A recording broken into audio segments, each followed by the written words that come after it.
주일 2부 예배 오신 성도님들을 주의 이름으로 환영하고 축복합니다. 우리 다 같이 자리에서 일어나셔서 하나님께 2부 예배로 영광 올려드리겠습니다.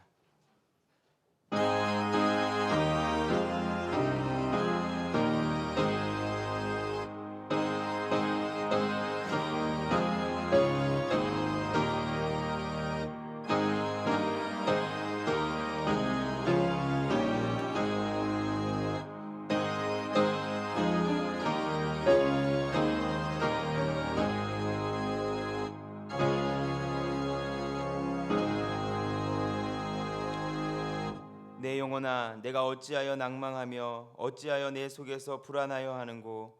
너는 하나님을 바라라. 나는 내 얼굴을 도우시는 내 하나님을 오히려 찬송하리로다. 아멘. 우리를 사랑하신 하나님 아버지, 길어지는 코로나 바이러스 공포로 인해 두렵고 힘들고 마음껏 예배드리지 못하는 우리를 불쌍히 여겨 주시옵소서. 하루속히 이 모든 상황들이 지나가게 하여 주시고, 주님께서 부활하신 것처럼 우리의 예배와 우리의 삶이, 우리의 일상이 다시 살아나는 은혜가 있게 하여 주시옵소서. 오늘은 예수님께서 우리를 구원하시기 위해 예루살렘에 승리 입성하신 종려 주일입니다. 주님께서 베푸신 십자가와 부활의 은혜를 누리며 주님과 함께 승리하는 예배가 드려질 수 있도록 인도하여 주시옵소서. 교회와 또 가정에서 예배하는 모든 성도들의 예배를 기쁘게 받아주시고 하나님의 한없는 은혜가 부어지는 시간 되게 하여 주시옵소서. 감사드리며 예수님의 이름으로 기도하옵나이다. 아멘. 하나님께서는 회개하는 영을 기뻐하십니다. 한 주간의 삶을 돌아보며 주님 앞에 참회의 기도를 드리겠습니다.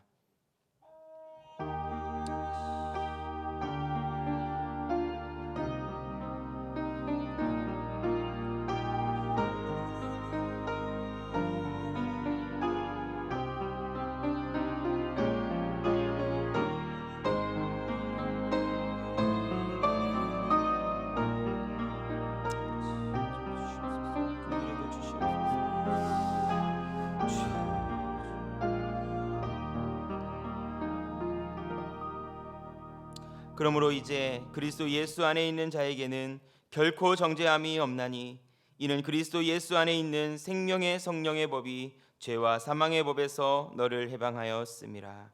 아멘. 사도신경으로 우리들의 신앙을 고백합니다.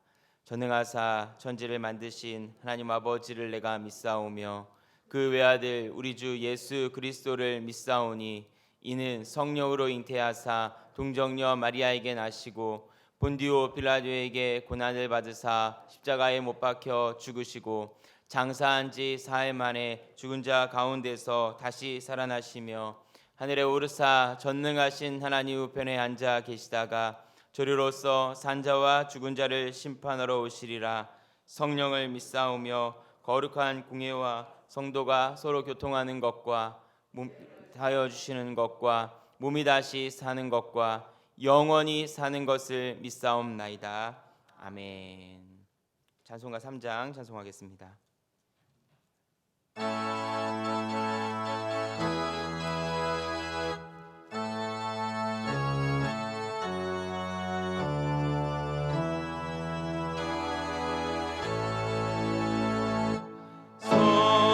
성부성자와 성령 찬송과 영광 돌려보내세. 태초로 지금까지 또 영원 무궁토록 성삼위께 영광 영광.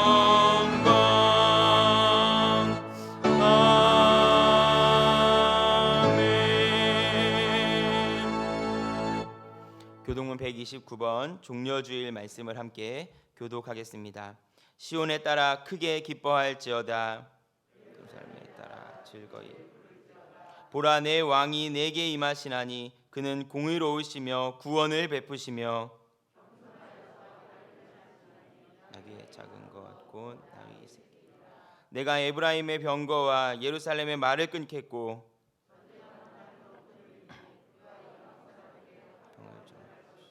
그의 통치는 바다에서 바다까지 이르고 그라데 강에서 땅끝까지 앞에서 가고 뒤에서 따르는 무리가 소리 높여 이르되 호산나 찬송 함께 읽습니다. 주의 이름으로 오시는 이여 가장 높은 곳에서 호산나 하더라. 아멘. 다 함께 공동체 고백을 드리겠습니다. 주보 1면을 참고해 주시기 바랍니다. 우리는 그리스도의 보혈로 구원받은 성도입니다. 우리는 예수님의 본을 따라 깊이 사랑합니다. 우리는 예수님의 마음으로 은혜와 복음을 나눕니다. 우리는 성령의 능력으로 이웃과 사회를 치유합니다. 우리는 다음 세대를 믿음의 세대로 세웁니다. 우리는 하나님의 나라를 꿈꾸며 이 땅의 문화를 회복합니다. 우리의 삶이 세상에서 살아있는 말씀이 될 때까지 순종합시다.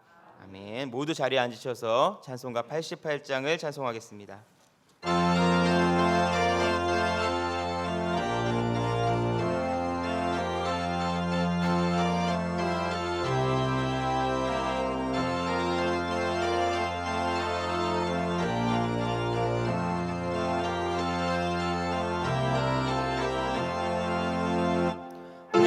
진정 사모하는 친구가 되시는 구주 예수님은 아름다워라.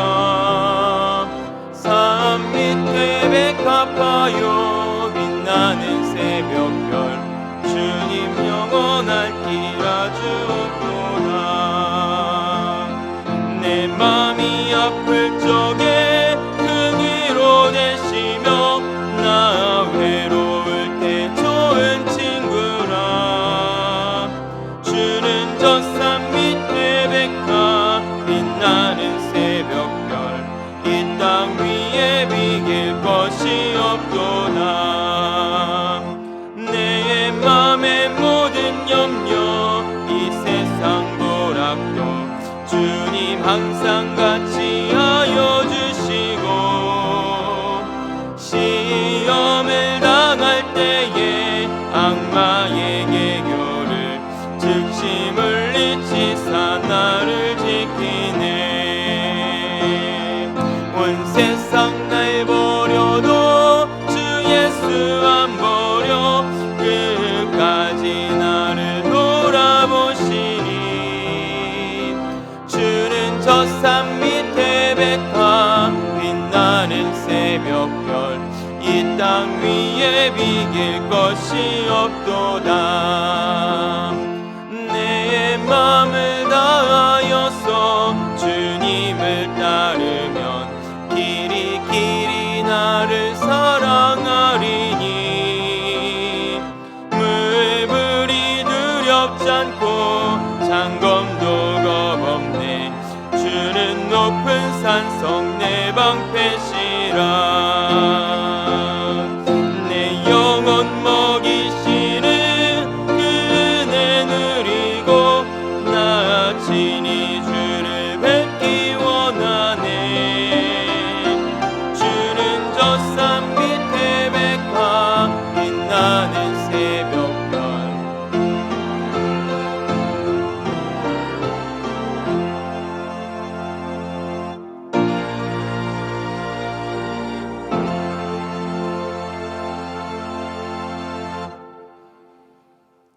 긍휼을 베푸시는 저 하나님, 오늘도 예배드리기 어려운 상황에서도 여러 가지 모습으로 이 자리로 불러주신 하나님께 감사를 드립니다. 전 세계가 코로나로 인하여 엄청난 어려움과 고통 가운데 있습니다. 이로 인하여 함께 모여서 예배를 드리지도 못하고 영상을 예배로 드리고 있습니다. 이러한 상황을 말할 수 없는 탄식으로 중보하고 계시는 주님, 그 어느 때보다도 성령님께서 강하게 역사하실 줄 믿습니다. 오늘도 사투를 벌이고 있는 모든 의료진과 공무원, 봉사자들을 붙드시고 새 힘을 부어 주시옵소서. 상한 갈 때 더 꺾자 하신 하나님, 눈에 보이지 않는 이 작은 바이러스 하나에 우리의 일상이 힘없이 무너지는 것을 보면서 저희들의 연약함을 절실히 깨닫습니다. 하나님보다 눈앞에 보이는 것을 더 의지했고 또 내 생각만 옳다고 타인을 함부로 정죄하고 비판했던 교만과 독선을 회개합니다. 용서하여 주시옵소서. 사모하는 주님, 십자가 고난의 아픔을 지나야 부활의 아침이 오듯이 견디기 힘든 고난을 겪은 후에 오는 환희와 구원의 빛을 주시고 이 불안한 상황을 이길 수 있도록 새 힘과 새 질서를 주시기 원합니다. 내일부터 시작되는 고난주간 특별 새벽 기도에 우리 모두 깊은 묵상과 기도를 통해서 부활의 주님을 만나고 부활을 믿는 우리가 이 두려움과 공포 가운데 있는 모든 사람들에게 위로자가 되게 하여 주시옵소서. 우리가 이 어려운 시기에 먼저 섬기고 나누고 함께하는 믿음의 삶을 보이게 하옵소서.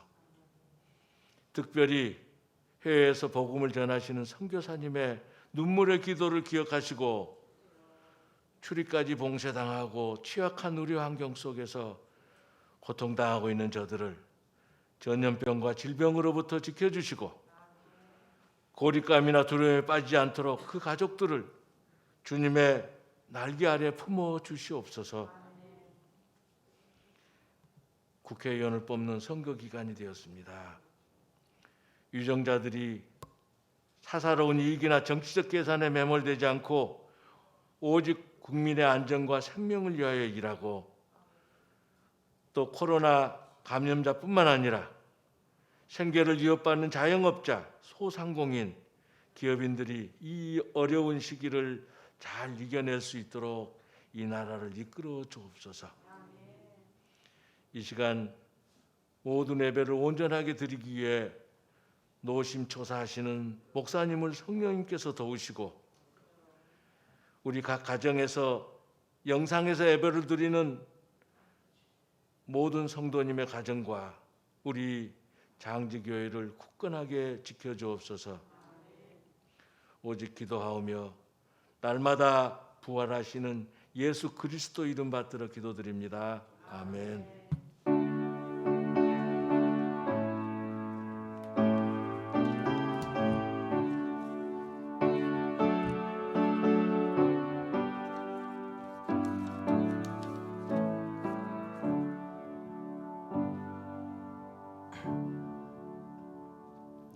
다 같이 일어나셔서 하나님께 드린 예물 봉헌하겠습니다.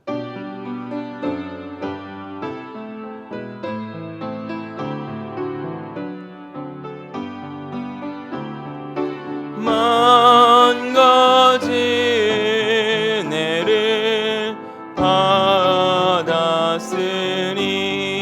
받았으니 내 평생 슬프나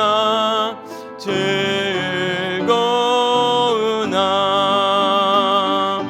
이 몸을 온전히 주님께 바쳐서 주님만 위하여 늘 살겠네.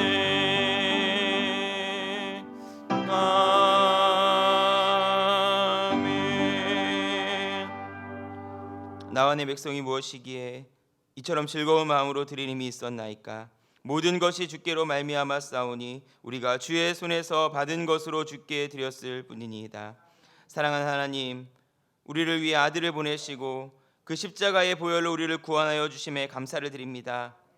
비록 바이러스로 인해 두렵고 두려움에 떨고 있는 우리의 연약함을 하나님 불쌍히 여겨 주시옵소서. 어떤 상황 속에서도 하나님께서 우리와 함께 계시고 모든 환난을 이길 힘을 주시며 우리의 산 소망이 되어 주심을 믿는 믿음으로 승리하는 우리 모든 장지교회 성도들 될 수 있도록 인도하여 주시옵소서.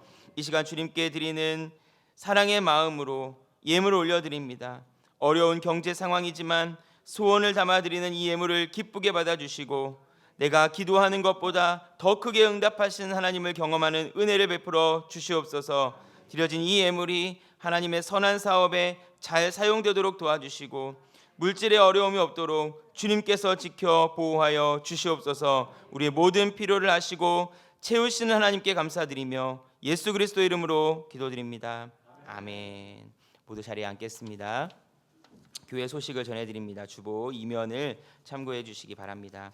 온라인 예배를 안내해 드립니다. 교회 유튜브 채널을 통해 계속해서 온라인 예배가 드려지고 있습니다. 특별히 주일 2부 예배와 금요 기도회는 실시간 방송으로 진행되고 있습니다. 다음 세대를 위한 부서별 예배 영상이 주일 오전 10시에 유튜브에 게시되고 있습니다. 아이들이 예배를 드릴 수 있도록 각 가정에서도 잘 지도해 주시기 바랍니다. 특별히 주보 오면을 참고하셔서 아이들이 예배할 수 있도록 안내해 주시면 감사하겠습니다. 고난주간과 부활절의 모든 집회는 실시간으로 방송됩니다. 특별 새벽 기도회가 기다림이라는 주제로 내일 월요일 새벽부터 금요일까지 새벽 5시 30분 본당에서 또 실시간 방송으로 진행됩니다. 성금요일 기도회는 금요일 저녁 8시부터 시작됩니다. 특별히 성찬식은 9시에 시작할 예정입니다. 부활주일 새벽 예배는 10일 주일 새벽 6시에 진행됩니다. 고난주간 묵상집 제6호가 발간되었습니다. 이번 주간 묵상을 통해 은혜를 누리시고 또 가까운 이웃들에게도 전해 주시기 바랍니다. 어린이 영어 제자훈련 EPPT에서 고난주간 영어 특별활동을 유튜브 채널에 게시합니다. 또 자녀들이 가정에서 영어로도 고난을 묵상할 수 있도록 잘 지도해 주시기 바랍니다. 고난주간 수요 예배는 특별 새벽 기도회 관계로 오전에만 진행하게 됩니다. 기억해 주시기 바랍니다. 다음 주일은 부활주일입니다. 2부 예배에 세례식이 있습니다. 예수님의 고난을 묵상하며 부활을 기다리는 한 주간 되시기를 바랍니다. 계속해서 담임 목사님께서 인도해 주시겠습니다. 한 주간도 여러 가지 상황 가운데서 마음의 부담이 많으신데 여러분 얼마나 애쓰셨는지 우리 주님의 위로를 전합니다. 주님께서 하나님을 바라는 사람들을 성경에 언약한 바와 같이 의로운 해가 떠올라 그를 치료하며 보호하신다고 하신 일이 우리 사랑하는 형제 자매들에게 있으시기를 바랍니다. 고난절을 이런 어려운 가운데서 진짜 고난 가운데서 맞게 됐는데 그 가운데 위축됨이 많은데 어쨌든지 스스로 지혜롭게 하셔서 자기 관리를 잘 하시고 지금은 이 길어진다는 기간을 잘 보내는 그리스도인들의 침착하고 그 다음에 의미 있는 삶을 빛으로 보여줘야 될 좋은 때라고 생각합니다. 여러분 특별한 사람들이고요. 하나님께서 그렇게 인도하실 줄로 믿습니다. 묵상집이 올해 잘 나와서 여유 있게 준비했으니까 혹시 사업장 운영하시는 분들 가게에다 좀 두기 원하시고 사무실에 두기 원하시면 좀 더 여유 있게 가져가셔도 좋겠습니다. 그리고 새벽 기도회를 우리가 특별 새벽 기도회를 일주일 함께 하는데 혹시 현장에 오시지 않고 각 가정에서 새벽 예배를 하실 때에도 하나님 주신 은혜의 사모함이 있으시기를 바랍니다. 우리 전후좌우 돌아보면서 우리 잠깐 자리에서 일어서셔서 진실한 사랑의 눈길로 한번 인사합시다. 축복합니다. 사랑합니다. 하나님의 은혜가 함께 하시기를 바랍니다. 오늘 잘 오셨습니다.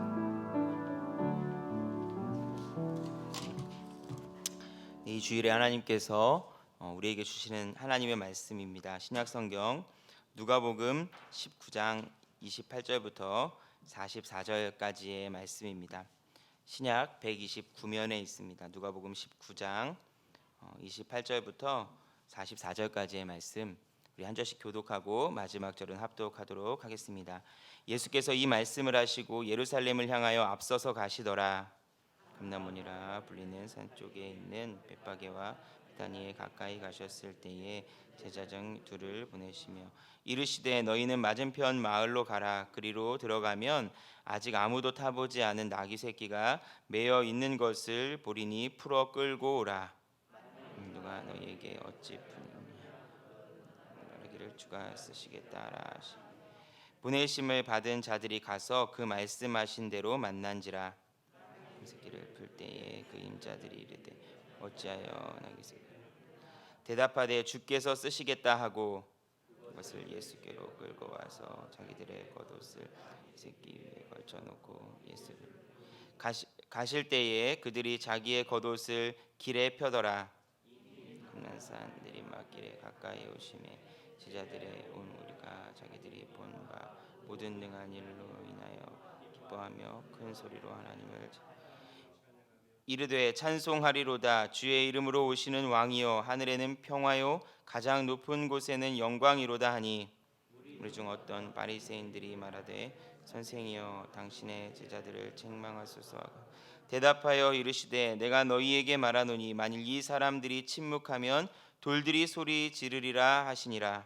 가까이 오사 성을 보시고 이르시되 너도 오늘 평화에 관한 일을 알았더라면 좋을 뻔하였거니와 지금 내 눈에 숨겨졌도다. 날이 이를지라 내 원수의 도둔을 쌓고 너를 둘러 사면으로 또 너와 및 그 가운데 있는 내 자식들을 땅에 메어치며 돌 하나도 돌 위에 남기지 아니하리니 이는 내가 보살핌을 받는 날을 알지 못함을 인함이라 하시니라. 아멘. 김지수 형제 특송 후에 담임 목사님 나오셔서 다가섬 인생의 감람산에서라는 제목으로 말씀 증거해 주시겠습니다.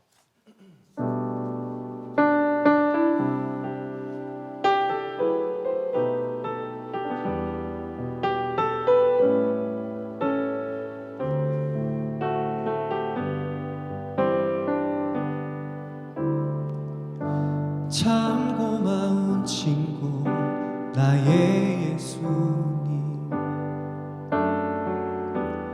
나는 깨지기 쉬운 질그릇과 같으나 때론 낙심해도 포기치 않음은 예수의 생명이 내 안에 있기에 내 삶의 동행자 나의 예수님, 나는 기대가 없는 어린 나귀 같으나 늘 쓰러지나 다시 일어남도 예수의 생명이 내 안에 있기에 나의 약함은 나의 자랑이요 나의 실패는 나의 간증이요 나의 아픔은 나의 영광이니 그 부르심 따라 내가 걸어갑니다.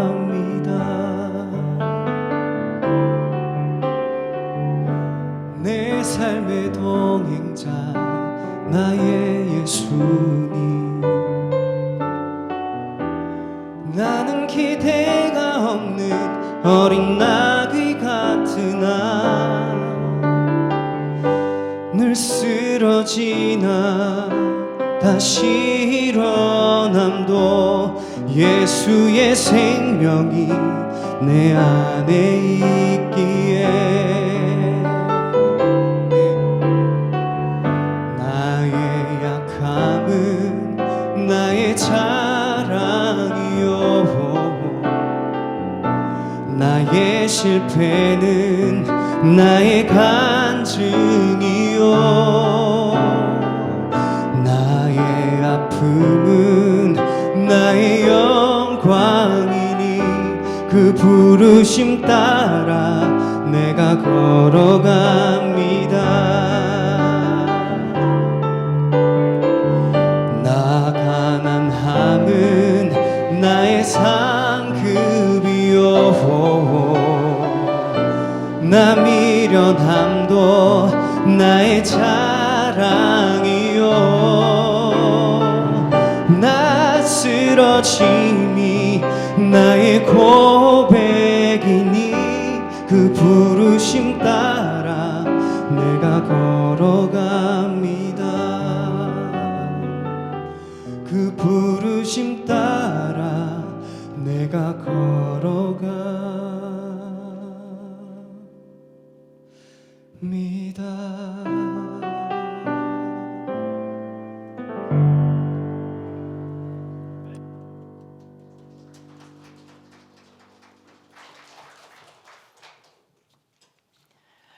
예수님께서 이제 인생의 마지막 일주일을 앞두시고 예루살렘으로 들어가시는 부분을 우리가 읽었습니다. 그날 나귀를 타고 들어가실 때 호산나 환영을 했고 사람의 손을 닮았다 해서 종려나무 가지를 흔들었다. 종려주일이라 합니다. 예수님께서 이때 예루살렘으로 들어가신 일이 굉장히 의미 있는 일이었기 때문에 마태, 마가, 누가, 요한 4개 복음서가 다 그 길을 기록합니다. 그런데 누가복음에서는 특별히 41절 예수님께서 그 성을 보시고 우셨다라는 장면을 적고 있습니다. 흔히 예루살렘 성하고 검색하거나 어디 사진 찍어놓은 거 보면은 보이는 그 예루살렘 긴 그 광경을 보신 적이 있으시다면 그것이 예수님이 출발하신 감람산에서 바라본 그 광경입니다. 동쪽이거든요. 그럼 똑같은 광경을 예수님께서 보시면서 물론 이제 그 예루살렘 성은 이후에 콘스탄틴 황제 때 다시 복구된 것이고 그 이전에 로마 제국 때 완전히 폐허가 됐지만 어쨌든 복구하듯이 이렇게 만든 것이고 그 길이라든가 이 노선은 동일하거든요. 가실 때 예수님께서 감람산에서 예루살렘까지 30분 거리에 걸어서 가시다가 성에 가까이 왔을 때 우셨다는 이 장면에서 여러분 이것이 굉장히 이상한 광경을 보여주는 겁니다. 나귀를 타고 가시는 동안 사람들이 찬양을 하며 환영을 하고 들썩한 잔치자리가 되었거든요. 예수님이 왕으로 오신다는 것을 그들은 로마의 박해 아래서 압제 아래서 이제 갇혀 지내면서 원래 이 예루살렘과 예루살렘 주변의 땅 유다 지역도 뭐 유대인들이 그렇게 사랑하진 않았지만 어쨌든 유대인의 왕으로 있었던 헤롯 정말 다윗의 후손이 되고 싶었지만 다윗 가문이 아니어서 고민했던 헤롯 대왕이 다스리고 있었어요. 그가 죽고 그 아들 아켈라오라는 왕이 나누어서 맡았다가 그 아주 포악한 왕이었습니다. 그냥 사람 죽이는 것을 너무 쉽게 생각하고 그리고 거의 정신병자 수준이었어요. 그래서 로마 황제에 의해서 몇 년 만에 쫓겨나고 로마로부터 직접 다스리는 총독이 우리나라 일제시대 때 총독부처럼 파견됩니다. 그가 바로 본디오 빌라도입니다. 그들 중에 하나가. 그러니까 유대인들은 아무리 그래도요 로마 사람 이방인들이 와서 이 예루살렘과 하나님의 성전이 있는 지역을 직접 다스리는 것을 받아들이고 싶지 않았어요. 그래서 늘 언제나 독립하나 할 때 이 예수님이 본인들이 기다리던 당신들이 기다리던 정말 그 메시아가 맞다는 확신을 얻게 된 겁니다. 그러니까 큰 환영을 하면서 찬양이 일어나고 그렇게 예수님을 떠들썩하게 맞아들이는데 예수님께서 그 성이 가까이 보게 되셨을 때 우셨다는 거예요. 어떻게 우셨을 것 같으세요, 여러분? 하다가 뭔가 저 성을 보고 운다. 그러면 예수님이시니까 눈물을 툭툭 흘리면서 조용히 그렇게 우셨을 것 같은데 이 클라이오라는 헬라어 단어는 크라이오와 비슷하죠. 아마 원형인가 싶어요.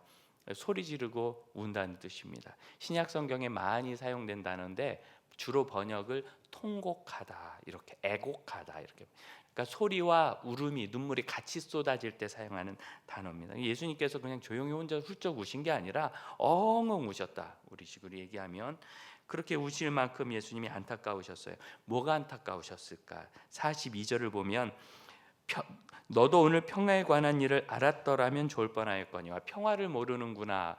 여러분 참 애매하죠. 앞으로 전쟁이 올 것이기 때문이다. 또는 나는 평화의 왕인데 너희가 모르는구나. 하나님과 평화하는 것을 모르는구나. 이렇게 명확하게 해주시지 않고 평화에 관한 것을 알았더라면 헬라 원문도 그렇게 돼 있어요. 너희가 그걸 모르는구나. 무슨 뜻인 것 같습니까?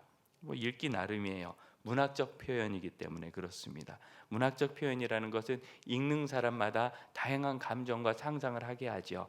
그래서 제가 지금 말씀드렸던 모든 것이 여기다 농축돼 있다라고 얘기할 수 있어요. 그래도 1차적인 의미가 있는데 43절을 보면 날이 이를지라 어떤 날이 되면 내 원수들이 토둔을 쌓고 너를 둘러 사면으로 가두고 공성전이 일어나는 겁니다. 예루살렘은 공성전이 일어나고 또 너와 및 그 가운데 있는 내 자식들을 땅에 메어치매 돌 하나도 돌 위에 남기지 아니할 것이다. 이렇게 해서 예루살렘이 완전히 멸망당하는 일 때문에 예수님이 우셨다.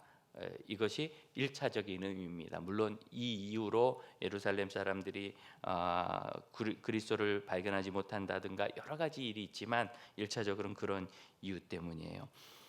여러분 예수님께서 실제로 이 예언하신 대로 예루살렘이 멸망하거든요. 예루살렘이라는 이 성읍은 아브라함 시대부터 이미 예루살렘이라는 이름을 가지고 있었어요. 가지고 있었고 그곳에 사람이 살았고 그 외에 여부스, 시온 다양한 이름으로 불렸지만 이 예루살렘이라는 이름이 오래된 이름입니다. 그리고 우리가 보는 신약 성경의 역사로는 당연히 예수님 때부터 있지만 이것이 예수님 성이 계실 때 예루살렘이 되기는 한 150년쯤 전부터 성전이 회복되고 예루살렘이 회복되면서 헤롯이 다스리면서 크게 축성하고 계속 늘리고 해서 큰 성읍이 돼 있었는데 결국 예수님께서 예언하신 대로 주 70년 AD 70년에 로마에 의해서 예루살렘이 완전히 멸망합니다. 그냥 멸망한 게 아니라요. 66년부터 전쟁이 벌어져 가지고 3년 이상 예루살렘이 적들에게 둘러싸여 있어요. 여러분, 예루살렘 그렇게 크지 않거든요. 거기 먹을 걸 어디서 가져왔을까요? 그래서 실제로 예루살렘이 무너졌을 때 정말 너무나 형편없는 그런 상황이 되었고 그런데 그 가운데서 4년 가까이 버틴 거예요. 왜 버텼는가? 그들이 믿는 건 이겁니다. 우리는 하나님의 사람들이니까 언약 백성이고 선민이니까 하나님 우리를 지켜주실 것이다. 거기서 버틴 거예요. 바른 신앙이 아니죠. 결국은 그들이 그렇게 멸망하게 되었을 때 그 멸망하는 것과 함께 끔찍한 예수님께서 말씀하셨던 일이 다 발생했는데 그럴 수밖에 없었던 것이 당시 로마는 어떤 식으로 전쟁을 했느냐면 딱 가두어 버리고 그리고 항복을 권유해요.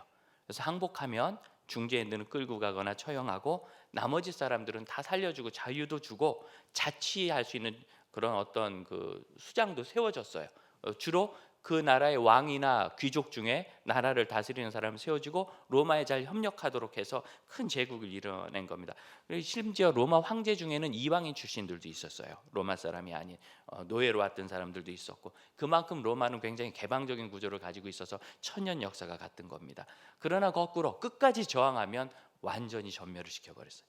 예루살렘은 살 길이 없는 거예요. 실제로 누가복음 21장 이후로 보면 5절 이하에 보면 어떤 사람들이 성전을 가리켜서 이 돌이 참 아름답잖아요. 그랬더니 6절 돌 위에 돌 하나도 남지 않고 다 무너질 것이다. 예수님께서 다시 예언하시면서 그때 뭐라고 하시느냐 20절입니다.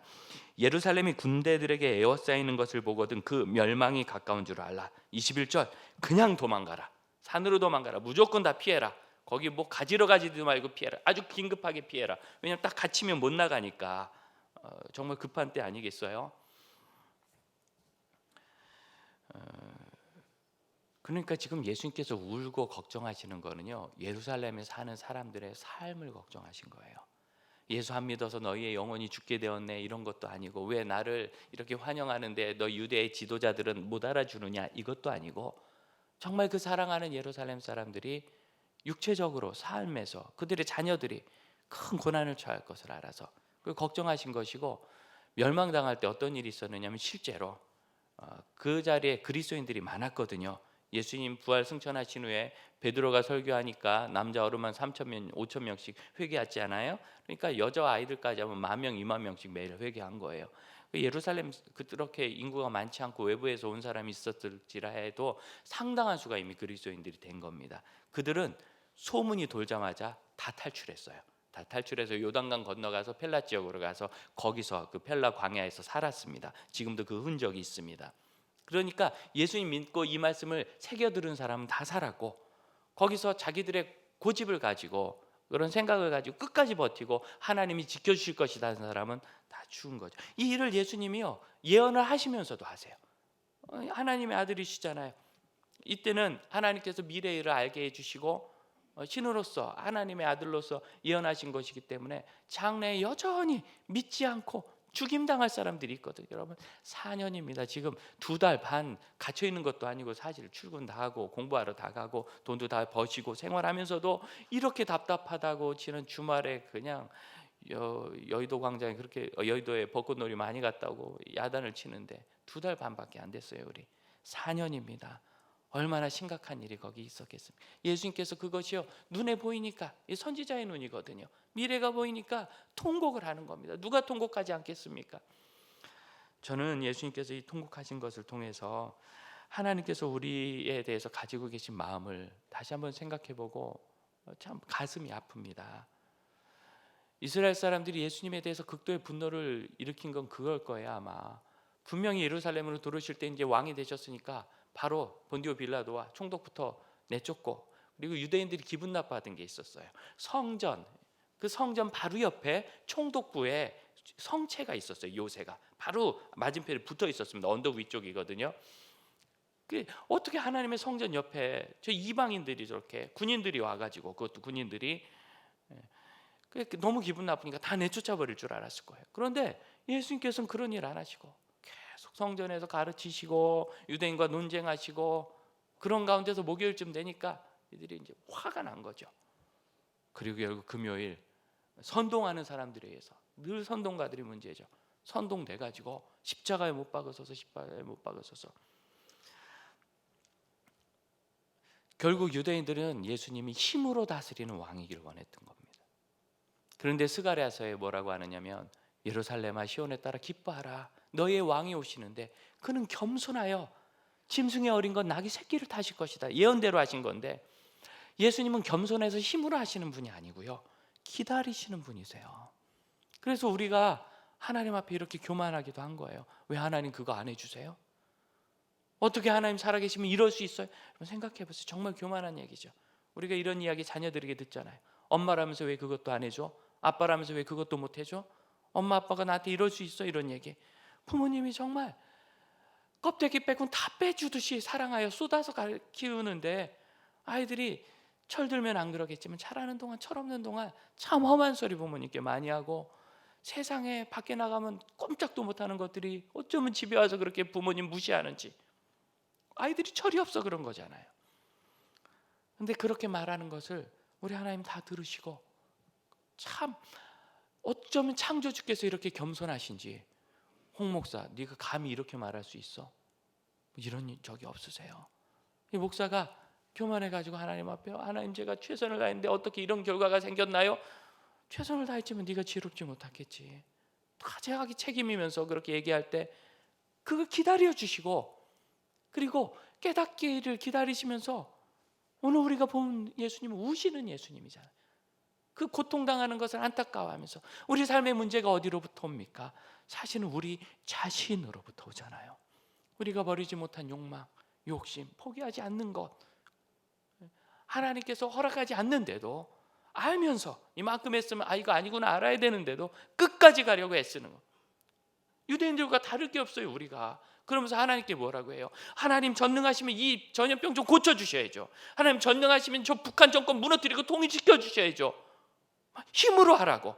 예루살렘 사람들이 얘기하는 것과 오늘날 예수 믿는 사람이든지 믿지 않는 사람들인지 하나님 앞에 교만하게 얘기하는 것이 다를 게 없어요.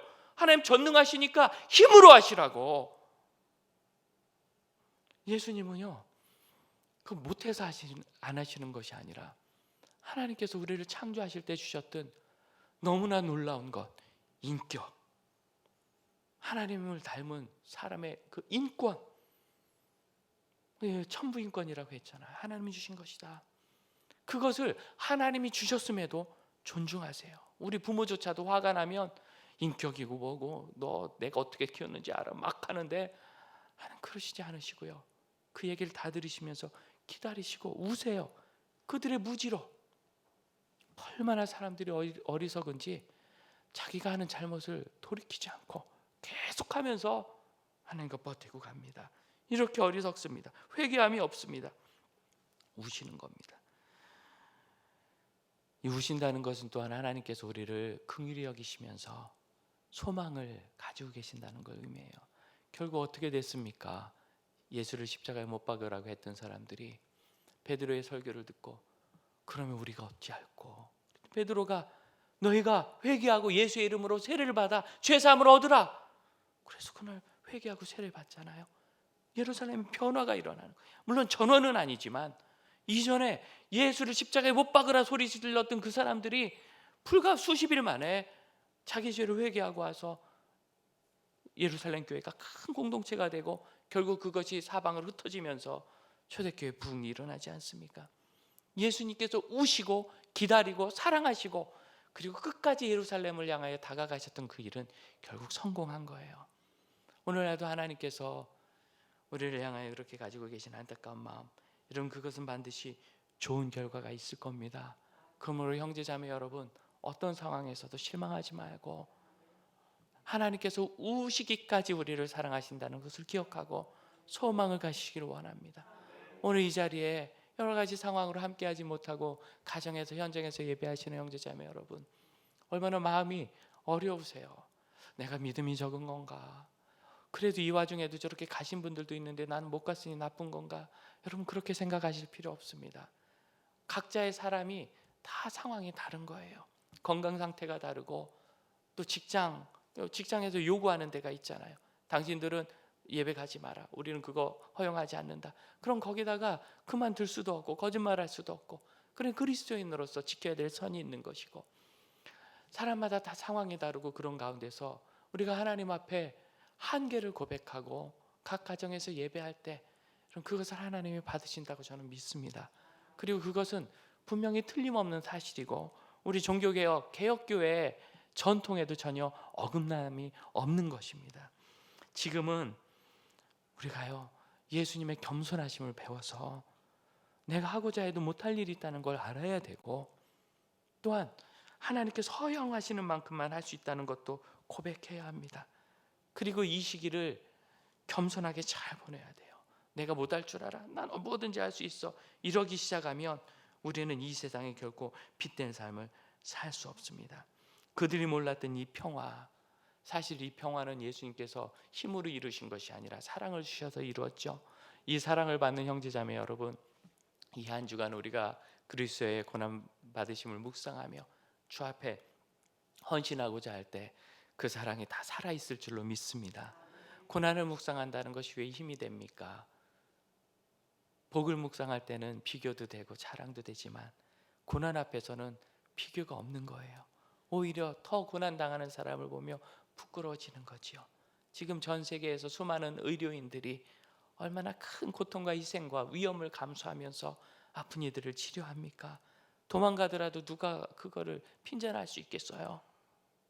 참 그분들 얼마나 어렵게 공부하고 돈 많이 써서 공부하고 또 지금까지도 특히 간호인력들 환자와 밀접한 관계 속에서 얼마나 고통을 많이 겪었습니까? 그런데 끝까지 그 사명을 감당하고 얼굴에 그 마스크를 써가지고 발진이 일어나는 것을 반창고를 붙여가면서 감당할 때 우리가 그걸 보고 굉장히 큰 감동을 받잖아요. 고난의 때기 때문에 가능한 것입니다. 우리는 이 모든 상황 안에서 겸손하고 사랑을 받아 살고 있다는 걸 잊으면 안 됩니다. 누군가 우리를 사랑해 줬고 앞으로도 사랑하시는 분 하나님과 사랑하는 우리의 이웃과 가족들이 있기 때문에 우리는 결코 넘어지지 않을 겁니다. 우리 혼자 있지 않습니다. 항상 같이 있습니다. 그것이 바로 감람산이에요. 여러분, 감람산은요, 예수님께서 출발하신 곳이기도 하지만 사실은 되돌아가신 곳이기도 합니다. 여러분 21장 37절을 보시겠어요? 37절을 보시면 예수님께서는 낮에 성전에서 가르치시고 밤에는 나가 감람원이라는 산에서 쉬시니 다시 되돌아오셔서, 여기가 이제 베다니 벳박에 다 그 지역이니까 거기 오셔서 쉬시면서 다시 회복하시고 다음날 아침엔 또 성전으로 가세요. 그래서 아침마다 사람들이 예수님의 말씀을 들으러 성전으로 나왔다, 그렇게 기록하고 있습니다. 그래서 이 감람산은 이제 내가 사명을 이루기 위해서 가야 되는 곳이구나 하고 바라보는 것이기도 하지만 동시에 또한 그 일을 잘 하기 위해서 되돌아오는 곳이기도 해요. 마치 우리의 예배와 같죠. 우리가 주일마다 예배 드리면서 하나님 말씀 듣고 내 인생에 이런 사명이 있구나 깨닫고 그렇게 살지만 일주일 동안 치고받고 하면서 상처도 받고 고통도 당하고 실망도 하고 좌절도 하고 그리고 다시 되돌아오는 것이 이 예배입니다. 그리고 그것이 교회입니다. 예수님은 이 교회를 조직이라 하지 않고 살아계신 예수 그리스도의 몸이요, 주님은 머리시라 하셔서 우리가 예수님의 한 부분이 되었음을 선포하십니다. 이곳에서 우리는 다시 회복되고 소망을 얻고 위로하고, 여러분 우리는 혼자가 아닙니다. 각 가정에서 예배하신다고 해서 여러분 혼자가 아닙니다. 그 처소에서 혼자가 아닙니다. 우리는 언제나 함께 할 것이며 믿음의 고백을 하는 동안 우리는 이 감람산에서 서로 치료하고 서로 회복하고 말씀으로 새롭게 되고 다시 무장되어서 하나님이 주신 우리의 사명지 그 예루살렘, 믿지 않는 사람이 여전히 있으며 하나님의 뜻을 모르는 사람이 있는 곳에 믿음으로 나아가 예수처럼 빛을 밝히게 될 것입니다. 그 일은 결국은 다가섬으로 일어나는 거예요. 예수님이 거기 가실 때 예수님이 오시니까 예루살렘이 다 해결됐죠? 그렇지 않죠. 예수님이 가신다고 해도 해결되지 않아요. 그럼 언제? 가시고 또 가시고 또 가시고. 누가복음 13장을 보시면 예수님께서 예루살렘을 향하여 가신 것이 13장 22절부터 나옵니다. 22절, 예루살렘으로 여행하시더니, 이 여행이 요한복음 10장에 있었던 10장 22절에 있는 수전절의 여행입니다. 시기적으로 그렇습니다. 그래서 예수님께서 수전절이니까 지금은 6월절로 들어가신 거거든요. 한 두세 달 전에, 서너 달 전에, 3달 정도 전에 이미 예루살렘으로 가신 거예요. 가시면서 34절 보십시오. 13장 34절 읽어드립니다. 예루살렘아 예루살렘아, 선지자들을 죽이고 내게 파송된 자들을 돌로 치는 자여, 암탉이 쥐 새끼를 날개 아래에 모음과 같이 내가 너희의 자녀를 모으려 한 일이 몇 번이냐. 그러나 너희가 원하지 아니하였느니라. 이미 수많은 선지자들을 죽였고 또 예수를 죽일 그 성읍을 향하여 예수님은 다시 나가시면서 그래도 또 나가시겠다, 그래도 또 나가시겠다. 암탉이 새끼를 품듯이 내가 그렇게 품는데도 그래도 이 새끼가 암탉을 죽이는 기가 막힌 일이 일어나는 곳을 예수님 또 가신다. 지속적으로 다가가는 것, 이렇게 다가가는 일은 쉽지 않습니다. 쉽지 않기 때문에 우리가 겸손해야 합니다. 이 일의 해답을 누가 가지고 있어요? 완전한 해답은 없어요. 이번 주는 예배를 어떻게 할까? 교회 갈까 말까? 그냥 또 가정 예배 드릴까? 이런 고민들 여러분 많이 하셨잖아요. 목사도 해요. 그 앞에서 무슨 정답이 있겠어요? 정말 매일매일 이번 주일은 우리가 예배를 또 할 수 있을까? 사회 상황은 어떻게 되는가? 저녁까지, 아침까지도 또 다른 변화는 없는가? 누가 일주일 후를 지금 확신할 수 있습니까? 이런 한계 속에서요, 우리는 하나님 앞에서 겸손하고 그리고 지혜로워야 합니다. 여러분, 지혜로운 길은 항상 좁은 길이에요. 멸망으로 향하는 일은 넓고 커서 그리로 향하는 사람이 많지만, 이 멸망으로 향하는 일은 생각이 없어요. 선동되고 그냥 느끼는 대로 가고 습관대로 가고. 하지만 이 좁은 길은 따지고 살펴보고 기도하고 주님께 묻고 겸손하고 그래야 갈 수 있습니다. 이 수전절에 예수님께서 예루살렘으로 가셨던 것부터 6월절 가시기까지 누가복음 13장에서 19장 사이는요, 일관성 있는 메시지를 계속 주는데 어떤 메시지냐면 겸손에 관한 메시지예요. 그래서 높은 자리를 찾는 사람들에게 낮은 자리를 찾아라. 예수님을 따르는 사람들은 목숨까지도 내놓을 생각을 하고 자기 십자가를 져야 된다.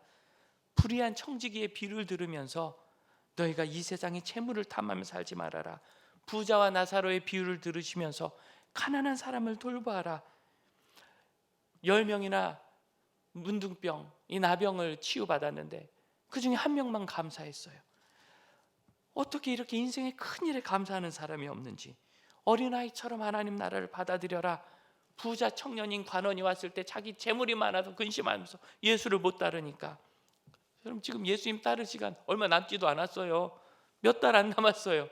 그런데 그 돈 때문에, 여러분 이 부자 청년의 돈이 어디 갔을까? 예루살렘 성 다 망했는데 돈이 무슨 의미가 있어요? 그럴 줄이나 알았을까요? 근데 근심하면서 돌아가요.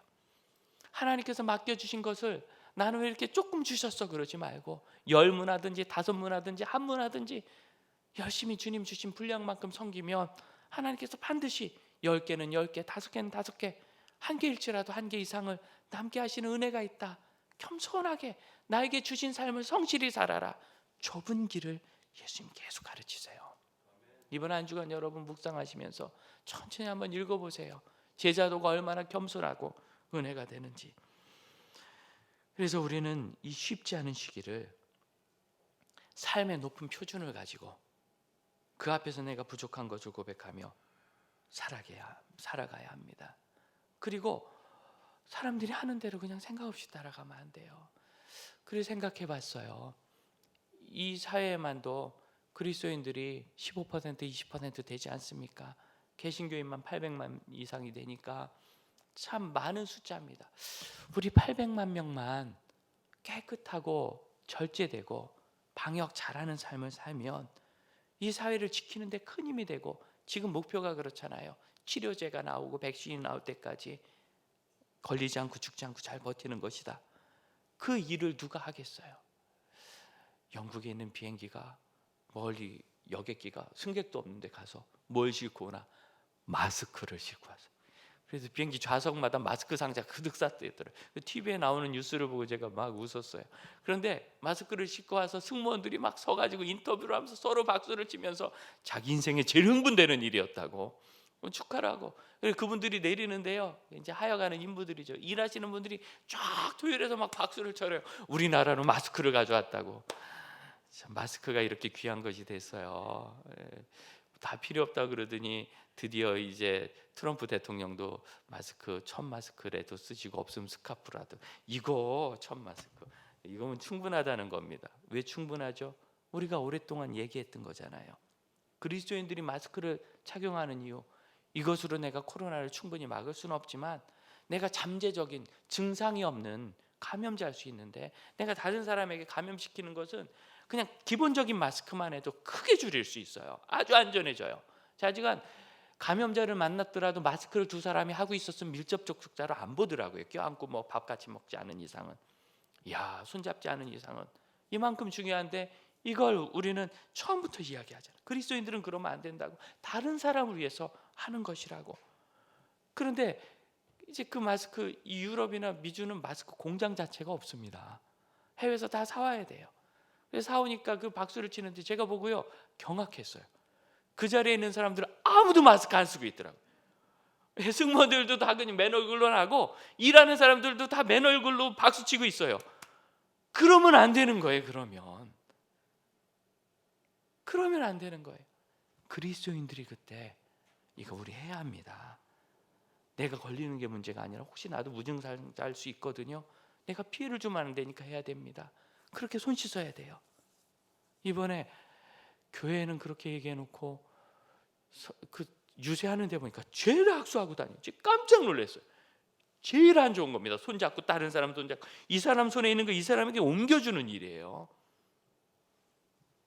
여러분, 이런 일들을 그리스도인들이 깨어서 그러면 안 된다고 하고 안 해야 되는 거예요.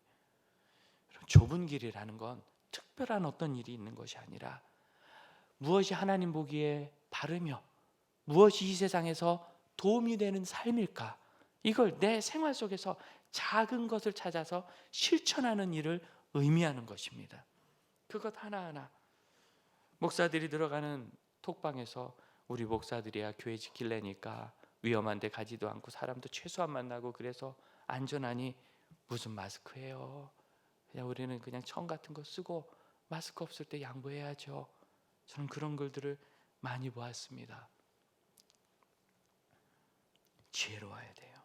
다가간다는 것은 덮어놓고 가는 것이 아니라 지혜롭게 예수님이 하셨던 것처럼 그들이 이해하고 받아들일 수 있는 일들을 계속하고요, 지금부터 준비하고 하나하나 시행해 보는 것을 의미합니다. 알아서가 아닙니다. 이 일이 도움이 되겠다. 저는 한국에 있는 그리스도인 800만의 그리스도인만 다른 사람들 조심하면서 지혜롭게 행동하면 이 코로나의 확산을 크게 막을 수 있다고 믿습니다.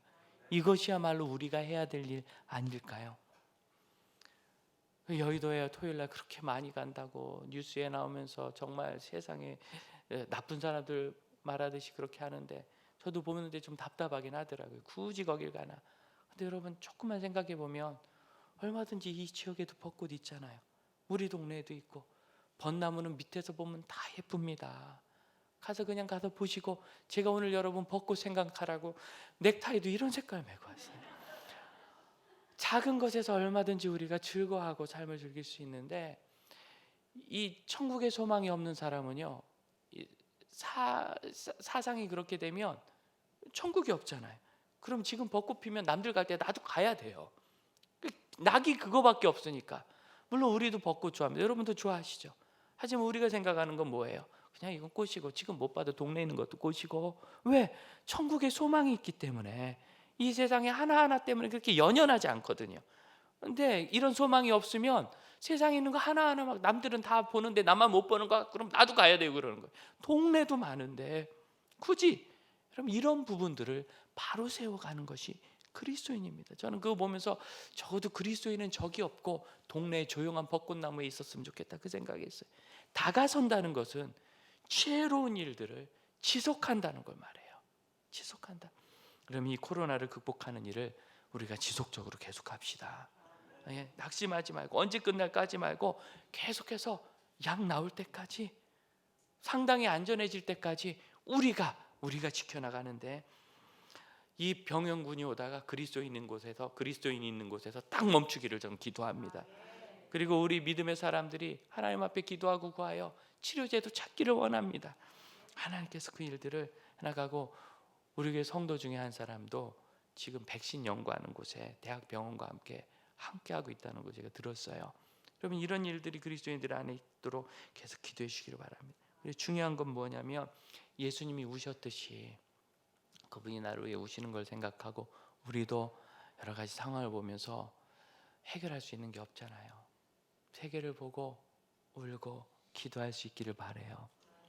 오래전에 청년 중에 이렇게 청년부 안에 잘 못 끼고 늘 밖으로 도는 친구가 있었어요. 제가 보니까 딱 청년인데, 그래서 누군지 알아보고 주일날 교회 왔길래 예배 끝나고 나는 붙잡아서 청년회 모임을 좀 오지. 그때는 청년들이 토요일날 모일 때였습니다. 근데 이 친구가 씩 웃더니 그냥 가요. 안 오래나 보다. 근데 그 다음 주 토요일날 예배하고 있는데 설교 시작했는데 문이 빡 열리더니 들어와서 맨 뒷자리에 조용히 앉아요. 그러더니 예배 끝나자마자 확 도망가 버렸어요. 그래서 그런가 보다. 몇 주를 그러더니 그 다음 주부터는 또 일찍 와요. 점점 앞으로 와요. 조금씩 앞으로 오더니 석 달쯤 지나니까 맨 앞자리에 권사님처럼 앉아 계셨어요. 그래서 그 친구가 막 이렇게 보면서 설교를 들어요. 참 좋았어요. 대화도 하고. 그러다 제자 훈련을 한다 하니까 이 친구가, 목사님 저도 그거 해도 돼요? 그래서 현성 형제, 이 제자 훈련은 말이야 그냥 성경 공부하는 게 아니라 숙제도 많고 훈련 받은 다음에 교회를 섬기겠다는 약속이 있어야 돼. 그랬더니 자기 무능하지만 시켜주면 하겠대요. 그런 말을 하는데 안 할 이유가 어디 있겠어. 그래서 훈련도 잘 받고 정말 고백대로 무능하더라고요. 너무 아무것도 아는 게 없어요. 아기 같고 잘 훈련 받았어요. 그리고 몇 달 지났을 때 제가 뜻밖의 얘기를 들었습니다. 청년회장 되는 아이가, 목사님 고민이 있습니다. 뭔데? 제가 어느 날 길을 가는데 도둑이야 소리를 듣고 놀래서 보니까 누가 담을 뛰어넘어 나오는데 현성이더라는 거예요. 네가 잘못 봤겠지. 왜냐면 이 친구 직장도 멀쩡해요. 돈도 잘 받아요. 아니 맞대. 어떡하죠? 이걸 신고할 수도 없고 일단 좀 기도해보자. 맞는지 좀 알아보고. 그럼 내가 언제 얘기는 해봐야 되는데 큰일 났다. 그 하기 쉽지 않잖아. 너 도둑질했어 이럴 수도 없고, 그런다고 솔직히 얘기하기도 어렵겠고, 잘못하면 이 아이 공동체에서 뛰쳐나가면 어떡하나. 이제 고민하면서 기도하는데 두어 주 있다가 회장 아이가 또 오더니, 목사님 저 어제 또 봤어요. 너는 왜 자꾸 걔를 보는 거야? 또 봤어요. 야단 났습니다. 2번이나 봤다는 거 보니까 맞는 것 같습니다. 그래서 어떡하나. 그리고 나서 한 2주쯤 후에는 제가 봤어요. 차를 타고 가는데, 아내랑 같이 가는데 현성이가 막 뛰어가요. 어딜 저렇게 급하게 가나, 누가 다쳤나. 그런데 그 뒤로 웬 아저씨가 막 쫓아가는데 보니까 골프채를 들고, 그 당시 골프채도 드물었는데, 그래서 처음에는 아버지가 뭐 급한 일이 있어가나 생각해 보니까 이거 도둑질하다 걸렸나 보다. 야단이 났습니다. 이걸 어떡합니까? 괴로운 건 이거예요. 하나님 현성이가 와서 저한테 제자 훈련도 받고 설교도 꾸준히 몇 달 들었는데, 저 보니까 병 같거든요. 직장 멀쩡한 녀석이. 저 병을, 도둑질하는 병을 못 고치는데, 저 중독을 못 고치는데 하나님이 어떡합니까? 저는 가짜 목사입니다. 무슨 말씀을 어떻게 전했길래, 예배를 어떻게 인도했길래 저렇게 열심히 교회 나오는 애가 저 중독을 못 끊습니까? 저것도 눈에 탁 띄는 걸. 하나님 어떡합니까? 길이 없어요. 아이하고 이제 결국은 대면해서 얘기를 해야 되겠는데, 그래서 새벽 예배 나가서 기도를 하는데 소리를 못 내겠는 거예요. 하나님 현성이가 도둑질하다 걸리는데, 이렇게 얘기하면 성도들이 다 알 것 같고. 그래서 울기만 했어요. 하나님 하나님하고 얼마나 슬프든지. 한 일주일쯤 울었나. 갑자기 현성이가 저를 향해오더니 목사님, 정말 하나님은 모든 잘못을 용서하십니까? 왜 나한테 이걸 물어볼까? 내가 아는 걸 알았나? 뜨끔했어요. 그럼 용서하시지. 이 친구가 눈이 빨개지더니 자기는 용서를 못 받을 것 같아. 너무너무 큰 잘못을 늘 짓고 오랫동안 그렇게 죄를 짓는다. 그 마음이 너무너무 아팠어요. 성경을 읽어주고 하나님의 용서가 무엇인지 가르치고, 네가 나는 큰 죄인이라고 생각한다면 그게 바로 회개다. 죄 짓는 사람들이 나도 죄인이지만 남들도 죄인이다. 나는 남들보다 낫다 생각하면 그 회개가 아니고 내가 더 크다 하면 그게 회개다.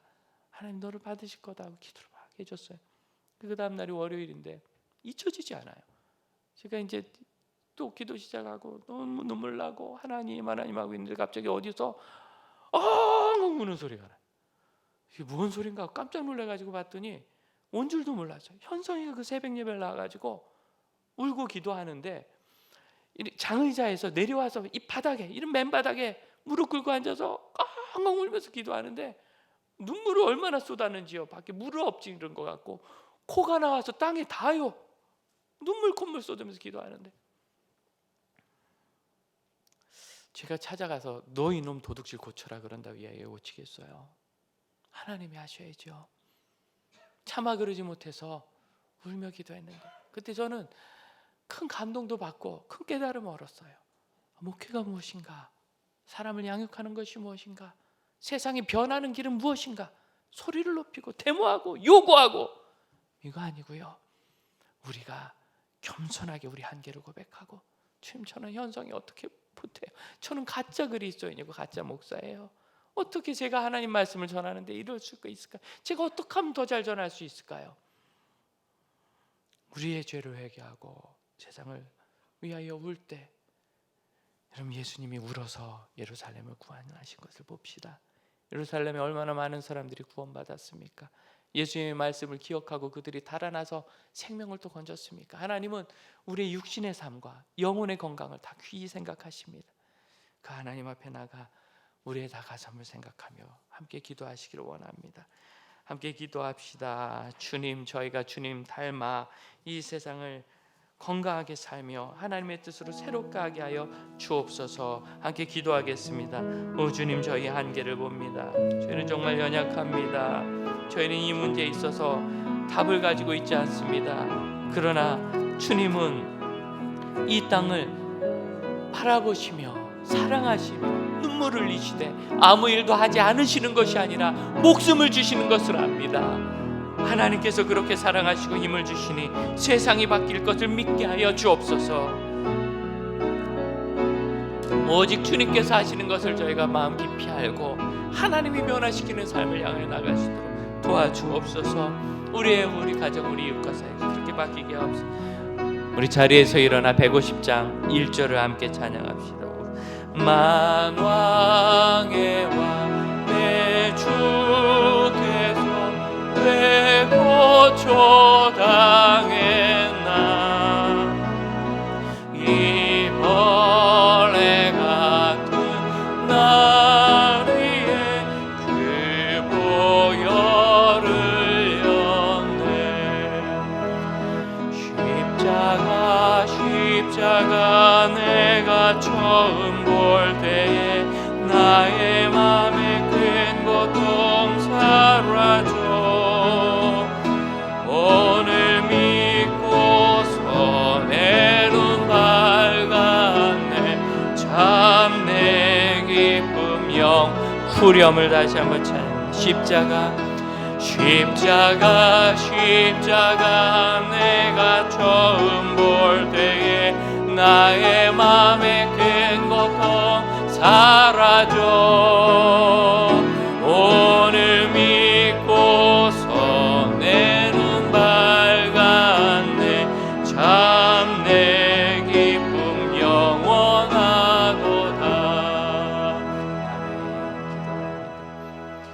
주님, 세상을 창조하신 주님께서 전능하지 아니하셔서도 아니고 미워하셔서도 아니고 버리셔서도 아니고 사랑하시고 사랑하시고 사랑하시기에 기다리시고 바라보시며 우시기까지 인내하시는 것을 저희가 말씀을 통하여 보옵나이다. 이 땅을 보아 하나님이 지금 100만 명이 감염되고 수만 명, 수십만 명이 목숨을 잃어가는 이 상황 속에서 하나님께서 안타까워하시는 것을 저희 마음 깊이 보게 하시며 인류가 하나님의 안타까움 속에서 깨달음을 얻기까지 저희가 우는 일을 저 감람산에서 이 시기에 하게 하시고 믿음의 사람들이 가정에서 교회에서 서로 나눠 예배하며 격려하며 인터넷상에서 교제할 때 새로 솟는 힘을 그 감람산에서도 세상을 향하여 나가며 기도하며 우는 참된 그리스도인으로 서게 하여 주시고 지혜로워서 작은 일을 끝까지 다가가며 실천할 줄 아는 믿음의 사람들 되게 하여 주옵소서. 지금은 우리 주 예수 그리스도의 은혜와 하나님의 크신 사랑과 성령의 역사하심이 예수께서 그러하셨던 것처럼 이 세상을 바라보며 이 주일의 감람산에서 기도하고 나가는 형제 자매들에게 이제로부터 영원토록 함께 하실지어다. 아멘. 주께서